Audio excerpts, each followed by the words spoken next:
These things are pretty snug. Now all we got to do is find the little holes. Hi folks, thanks for tuning in to Two Riders, and I want to talk to you today about removing and cleaning a check valve on a Coleman stove. It's also virtually the same thing on a Coleman lantern. I'm going to discuss two different ways of doing it, and I'll show you the way I prefer. And we're going to get to it right here in just a second. I'm just going to readjust the camera. Stick around. Also, if you like the video, please hit like and consider subscribing for more Coleman and outdoor and assorted videos as we go forward. Also, I want to give a shout out to Old Town Coleman, Frank's site. There's going to be a link to a method for draining a tank on his site, and it's he is a wealth of knowledge on these things, not just information, but of knowledge. The man knows Coleman's better than probably anybody else I've ever seen out on the internet. So, be right back. And we're back. Here we go. A lot of people will say, hey, I'm having trouble getting my lantern or my stove to hold pressure, and I'll pump it and nothing seems to work. So the first thing that people do, and the first thing that's recommended, first thing I'm going to recommend is undo your cap. This is pretty much completely empty. There's a tiny bit left, but this is let off any pressure. Now there is no open flame out here, but if there was a flame or a spark, you don't want to have pressurized gas blowing all around the place. So get the cap back on. Okay, and there she goes. So most folks, if they've messed with Coleman much in the past, they're going to know that this is your air pump. There's a air stem. Now you open up the air first. You open up the little stem to allow air to go down into the fuel tank. Whether it's a tank like this or whether it's a tank on your stove, the principle and the operation is the same. So you put your thumb over this little hole and you pump like this, and it pumps in air. But if you're pumping and you don't get any pressure buildup, or if you're pumping and while the thing is still open, you press and then this blows back up on you, that means air is blowing out. Air's not supposed to blow out. Air's supposed to just go in and pressurize your tank. The other thing, if you're pressing and you feel air blowing out of this small hole, that means you've got air leaking. And the reason the air is leaking is that there's a one-way valve down there called a check valve at the bottom of your tank. It's easily accessed. You can use a screwdriver on this little clip. A lot of times I'll use a little set of needle nose like this, and hopefully pull on it and it's going to come right off. So, yeah, you know what? It's not at this point. Let's try the screwdriver.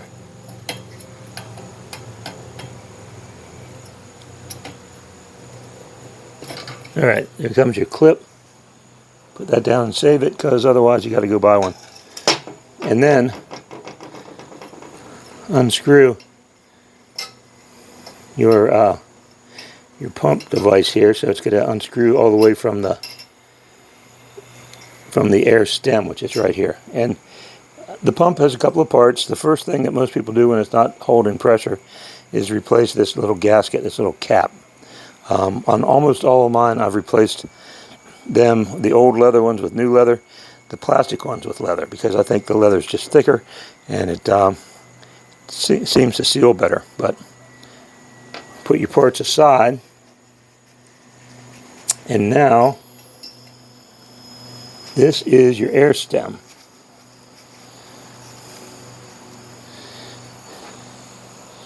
And you can see it's threaded. These threads go into your check valve. So, we're going to take a brief break because I need a flashlight for the next part. Now, down inside here, I don't know if you can see it. You probably can't see it well. Down at the bottom, there's a shiny brass piece. That is your check valve. Now, to get it out, you need to hook something into it. Check valve tool is the preferred method, and the other suggested method is a screwdriver. And once I get it out, you'll see why I don't want to use a screwdriver. I've threaded this onto the check valve. Now I'm going to put the removal tool over top of it. I can feel that it's in those threads, nice and tight. And put this little nut with a washer on it, and turn this counterclockwise, and out comes the check valve. Check valve is made out of brass. This one's pretty dirty, you can see, but that's okay, no big deal. And what I'm going to do is just back this threaded piece off of it, loosen, release the check valve, and here we have it. Now you can clean this up nice and shiny, but it doesn't help it operate any better. This check valve is not dirty and it doesn't need cleaning, but I'll show you what you need to do when you do want to clean it. This, if you can see, this fits it with no slop whatsoever. The other side is smaller and it is sloppy. You don't want to use that because that's steel and this is brass, and brass is much softer than bronze, and bronze is much softer than steel. So if you put a screwdriver down in there and you start turning this and you don't get it really nice and tight, that extra slop, you're gonna damage this. These are probably more expensive than most used Coleman lanterns that you find. If you've got to buy a new one of these, it'll cost you some money. Now, I'm going to shake this. I don't know if it's picking up on the microphone, but if you take out your check valve and you shake it and it makes no noise whatsoever, that means that the little tiny BB that's in there, if you can see that shiny little BB, that means that's crudded up with shellac and varnish that has formed from old fuel over the years. And that thing is, there's a spring behind it, so when the air comes in on this side,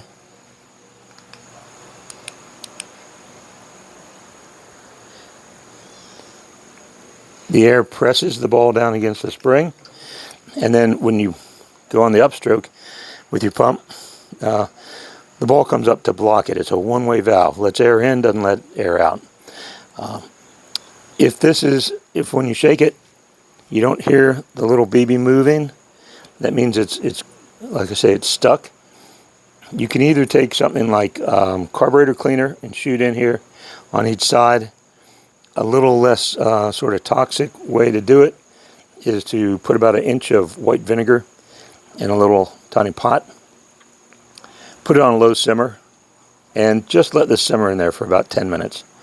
Now the vinegar is pretty corrosive, but if you only simmer it for a little while and take it out and blow it out real good with compressed air and dry it off, it will clean it up. It'll take all that build up, for lack of a better word, shellac, take it all out of there, and you'll be good to go.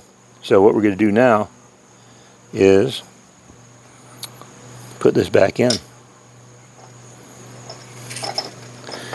And if you remember, it was the chunkier side of these compared to this side with the skinnier wings. I'm going to put it in here. I'm going to thread it back on. And this doesn't have to go in super tight. I mean, it is brass, and once it goes in,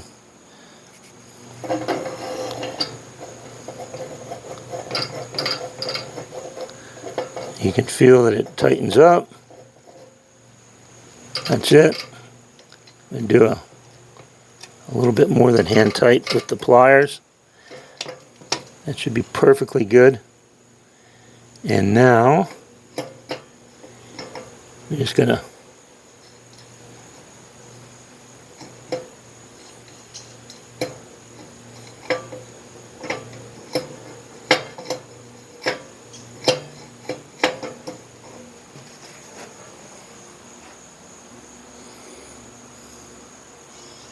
So now after you've gotten the check valve cleaned out, you take your air stem, put it back in, and that's got to hook back to your pump handle. Find which end's the fat end. That's this one here. Put this in there, and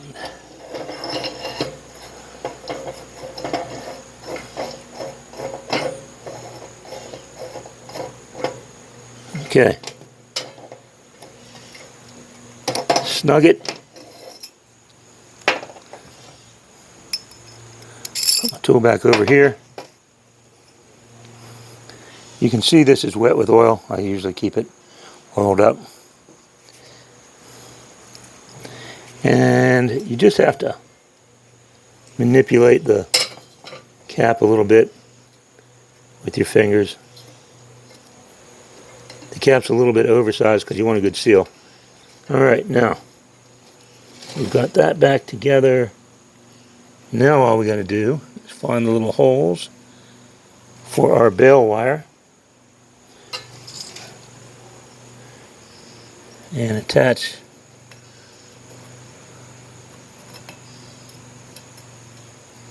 the bail wire back on.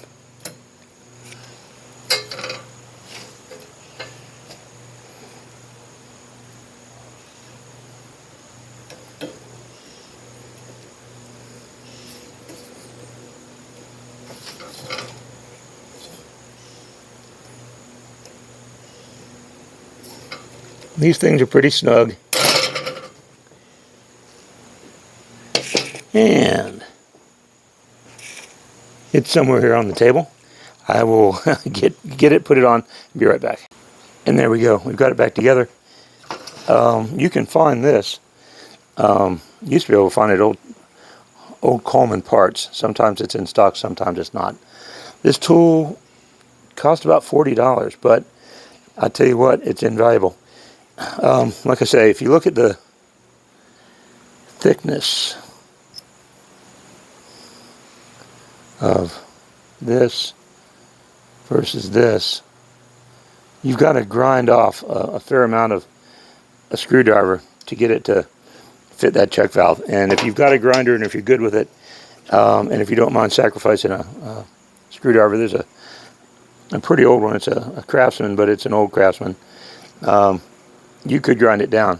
But this, the beauty of it is it works with both the newer style, post 1970, and the older style back into the 40s and before. So if you've got any vintage World War II type stuff, this is great. It works with either kind. Thanks for tuning in. Consider subscribing. Doesn't cost you anything. And check back for our next video. Thanks a lot.